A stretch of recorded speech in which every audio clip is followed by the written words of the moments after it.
Do que acusaram a Zíbia quando você foi lá, você lembra? Hum. É o que geralmente no início choca as pessoas. A pessoa antidoutrinária, a pessoa que vive dos livros financeiramente. Você, pô, mas Kardec vivia da venda do livro dos espíritos. Ele vendia, ele pegou o dinheiro dele, vendia e pegava o dinheiro de volta. E aí, com isso aí ele fazia mais livros e ele vivia desse livro. Ninguém fala disso. Por que que o médium ali está usando o dinheiro do livro, seja no momento para se sustentar, para passar por um problema de saúde ou viver, porque ele está pondo o dinheiro dele ali. Uhum. O papel não é dado de graça, a gráfica não é de graça. Uma máquina de uma gráfica custava, naquela época, R$ 1.500.000. Para a pessoa comprar isso, você acha que livro espírita dá isso? Não, a pessoa tem que tirar do próprio bolso para manter isso. Então eu peguei e falei assim, gente, eu vou conversar com a pessoa, como eu fui em outros médios também conversar, eu falei assim, eu quero entender a realidade da pessoa para eu não ser manipulado pelas ideias que se tem por aí. E eu adoro também uma coisa, não sei se isso atrai vocês, mas é o meu lado mórbido, meu lado sombrio que eu falo. Eu adoro pesquisar aquilo que as pessoas detestam. Eu adoro dar voz para aqueles que são perseguidos, mal falados, que são abandonados. Teve uma vez que eu me propus chegar aqui eu até fiz aqui em São Paulo essa entrevista mesmo, com um garoto de programa e uma garota de programa. Eu conversei com um amigo, disse, você não conhece alguém que eu possa... Ai, conheço, mas você tem coragem? Se ela aceitar, eu vou entrevistar. E eu fui lá para entrevistar a pessoa, falei assim, vamos dar voz. Aí o cara falou assim, mas de verdade você quer ouvir minha história? Eu quero. Aí se isso te chocar, não, eu quero ouvir a sua vida. Eu não quero que você pense ou fale para me agradar. Como que aconteceu isso? Como é que você vive? Qual a importância disso na sua vida? E aí eu cheguei a uma grande conclusão nesse período, foi muito especial. É um período que eu tinha consultório aqui em São Paulo como terapeuta, eu vinha todo mês para cá. Uns 8 anos eu atendi aqui em São Paulo. E nesse período que eu descobri que tem pessoas que fazem aquilo que a maioria julga errado e equivocado. E eu falei assim, gente, essas pessoas todas estão procurando Deus. Uma grande sede e fome de Deus, de felicidade. Até quem está usando droga está em busca de Deus, só que ele está usando um caminho diferente daquele que a maioria está usando. E daqui a pouco ele acorda no outro dia e vai ter que lidar com as consequências do caminho que ele fez. Mas no fundo ele está procurando ser feliz. E felicidade não é nada mais do que Deus na nossa vida. É o Cristo em nós que Paulo de Tarso falava. Cristo em nós, esperança da glória. E eu preciso ver nessa pessoa, de alguma maneira, nessa busca dela que todo mundo condena, onde está a busca de Deus no meio de tudo isso. E eu tive uma surpresa nessa vez que eu entrevistei. Eu entrevistei esse garoto de programa dentro da livraria, de uma livraria que tinha ali no Center 3. Center 3? Não, em frente, Conjunto Nacional. Se não me engano, era Cultura. A gente tinha um café da Cultura e ali que a gente fez a entrevista. Uhum. E uma coisa que ele falou assim, Rob, você sabe que o meu papel maior na noite é ser psicólogo das pessoas? Eu falei assim, porque todo mundo me conhece e me procura. Eu falei assim, eu não falo 100%, ele falou assim, mas mais de 90% me procura para desabafar comigo. Então eu vou com as pessoas para os lugares, para os motéis, ou ficamos dentro do carro, e a pessoa começa a falar que é alguém para ouvir, porque ela não tem quem as ouça. Ela me paga para ouvi-los. Aí chega um momento, a pessoa, posso deitar no seu colo? Deita e chora copiosamente, porque alguém a ouviu. Aí terminou aquilo ali, dá um abraço, a pessoa vai embora. Aí já tem outro cliente para me atender. E aí todo mundo pensa que eu estou ali para transar com as pessoas. Eu falei que fosse, mas eu fazia mais de 90% das pessoas. E a maioria deles são homens que não tem com quem desabafar, não tem coragem de colocar para fora os traumas, os problemas. Isto me obrigou a entrar para uma faculdade e fazer psicologia. Eu falei, já tem 3 anos que eu estou estudando para me dar suporte para conversar com essas pessoas. Para todo mundo, sou garoto de programa. Para essas pessoas, eu sou psicólogo da meia-noite, porque eu começo meu trabalho de meia-noite até de madrugada. E eu não preciso desse dinheiro, não preciso disso para sobreviver. Eu faço porque eu gosto. Eu falei, poxa, esse lado a gente não conhece. Eu falei, não quer dizer que todo mundo é assim, mas eu admiro que você tem essa percepção do tanto que o outro está precisando de carinho. Eu falei assim, tem uma coisa que ninguém nota, Robson, e que eu noto nos meus contatos com os meus clientes. Muita gente me paga R$ 500, R$ 1.000, porque eles querem uma coisa de mim, que eu chegue e abrace eles e eles chorem no meu ombro. Eu abraço forte e a pessoa começa a chorar, chorar, chorar, chorar, chorar. Eu falo assim, você quer desabafar? Não, só chorar. Porque ninguém me abraça desse jeito. Terminou, a pessoa vai embora. Me paga para isso. O tanto de gente que precisa de um abraço. O tanto de gente que tem a noite aí desesperada para não cometer um suicídio. E o meu trabalho é fazer isso. Só que para os outros, eu sou só um garoto de programa. Eu falei, mas para mim o que importa é o que eu gosto de fazer, que é acolher essas pessoas. Eu falei assim, quando é que nós já olhamos para essas pessoas com esse olhar? De pensar que existe gente assim, fazendo aquilo que eu julgo ser o mais errado possível. Assim, isto para mim, a pessoa está vivendo a espiritualidade dentro do que ela concebeu, que é o mais correto. E isso, eu acho que tem muito ser humano que faz isso, muito ser humano que a gente julga, que a gente acha que está fazendo errado, mas dá uma olhada. Eu costumo dizer assim, existe por trás de todos nós pegadas que nós deixamos. Teve uma certa feita que eu falei com uma pessoa que ela me disse assim, eu não gosto das palestras, da forma de falar de determinado orador que tem. Ele falou o nome do orador muito conhecido no Brasil. Eu falei, ok, você tem o direito de não gostar, mas uma coisa você tem que convir. Ele faz um trabalho social, humanitário, extraordinário, porque não tem ninguém no Brasil que hoje faça o trabalho que ele faz. Para manter esse tanto de criança com o trabalho dele. Sabe? Não tem ninguém. Ele preveu tudo até depois da morte dele para o trabalho dele prosseguir pelo menos 20 anos depois sem precisar de esmola e dinheiro de ninguém. Então ele é muito inteligente e o tanto de criança que passou e passa diariamente, você pode não gostar da pessoa, é seu direito, mas você tem que reconhecer. Você faz 1% do que ele faz? Eu não faço. Eu tenho vergonha, que eu não consigo fazer. E a gente não pensa nisso. Eu posso não gostar de 1000 pessoas, eu posso desaprovar o comportamento, a forma de falar. Mas antes disso, tem uma coisa que o Evangelho fala conosco que eu acho fantástico. Cada árvore se conhece pelo fruto. Qual fruto que a pessoa está produzindo com o trabalho dela? Qual fruto que a pessoa está produzindo, sustentando, que está mantendo com o produto do trabalho espiritual dela? Com o produto disso, o que ela está fazendo? Porque isso fala mais alto do que a minha preferência. Eu acho que esse ponto que você trouxe, né, desse rapaz que entrevistou, ele é muito interessante, porque na verdade ele evidencia uma coisa que existe no Brasil e que é muito real, que na verdade todo mundo tem preconceito com tudo e todos. Exato. Todo mundo tem preconceito com todo mundo. Não tem uma religião no Brasil que não sofra preconceito. Não tem nenhuma vertente espiritual que não sofra preconceito.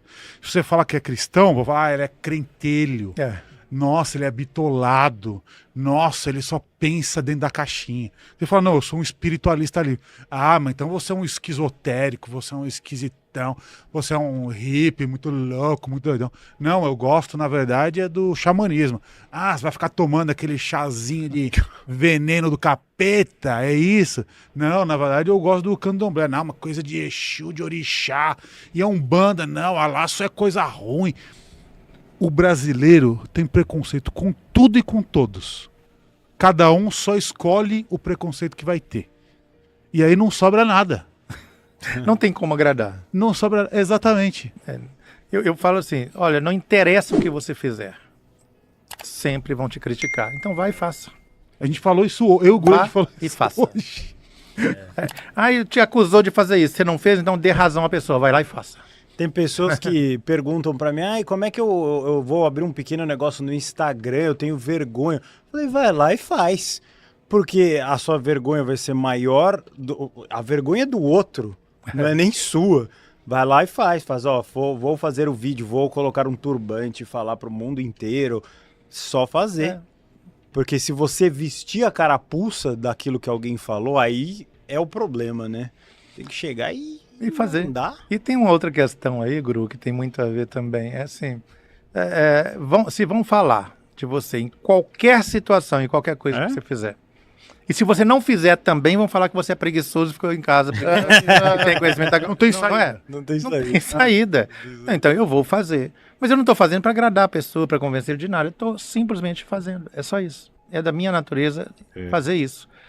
Eu estou pretendendo agora lançar um curso que eu sei que vai abalar principalmente o pessoal mais ortodoxo de tudo, né? Que envolvendo questão de sexualidade.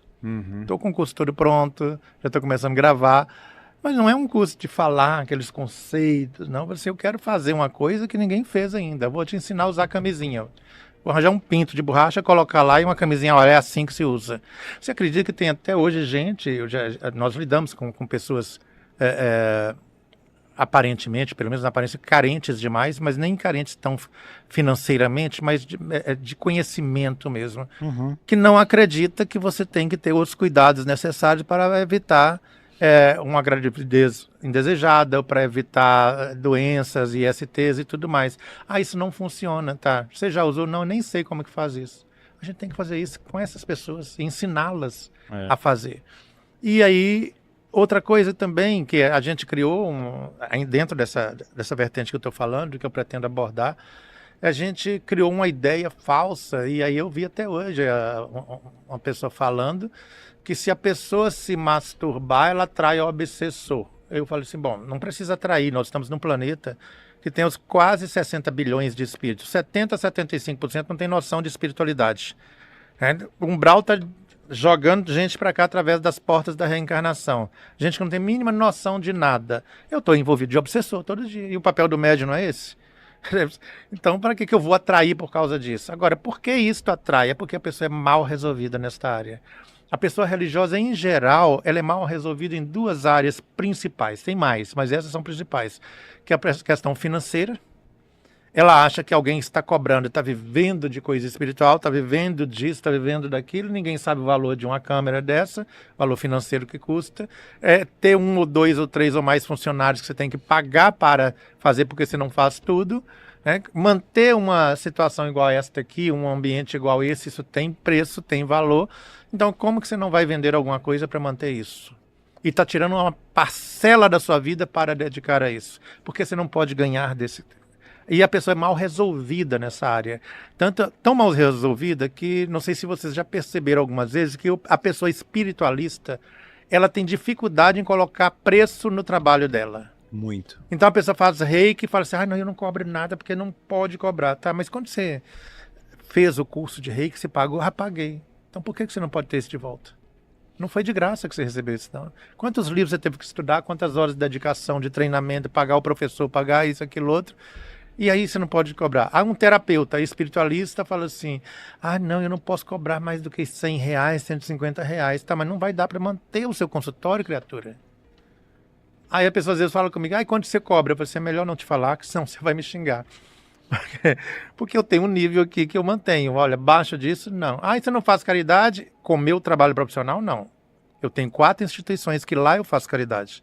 Se você quiser, eu te dou cesta básica, eu te dou apoio psicológico, energético, emocional, tudo gratuito. Mas no consultório, não. Meu preço é esse.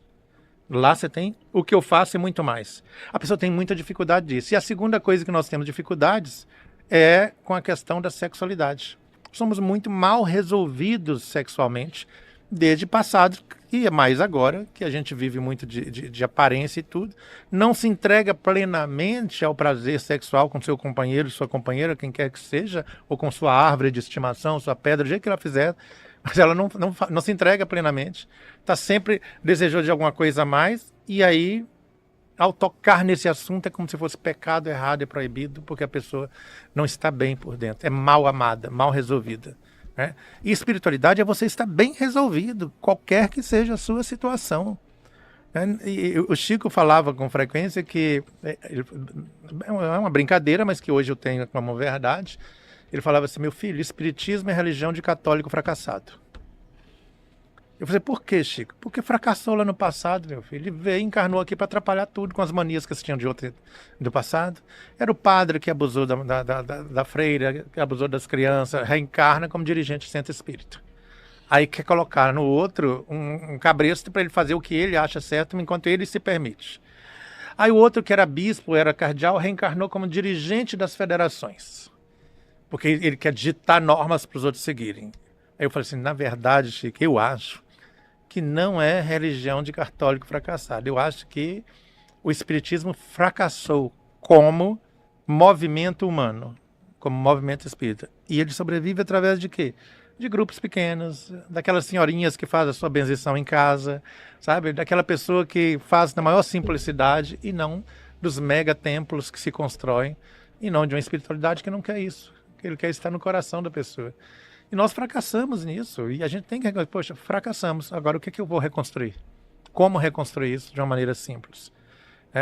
E aí a gente vem de uma série de situações mal resolvidas, mal amadas ou mal amando e aportamos no meio do sistema de espiritualidade, de busca de espiritualidade, com as nossas ideias já pré-concebidas de outras vidas ou destas.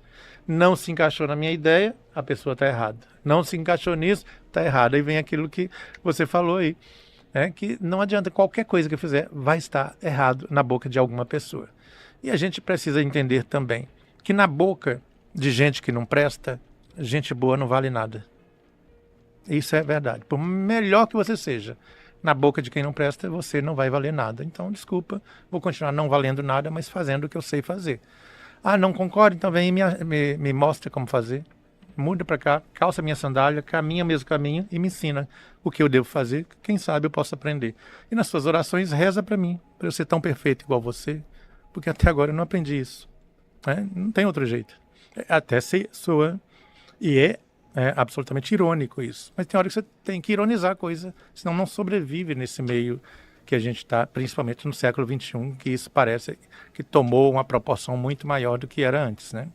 Se esse conteúdo fez sentido para você, deixe seu like e se inscreva no canal para continuar acompanhando. Que a luz e a paz estejam com você. Até o próximo vídeo.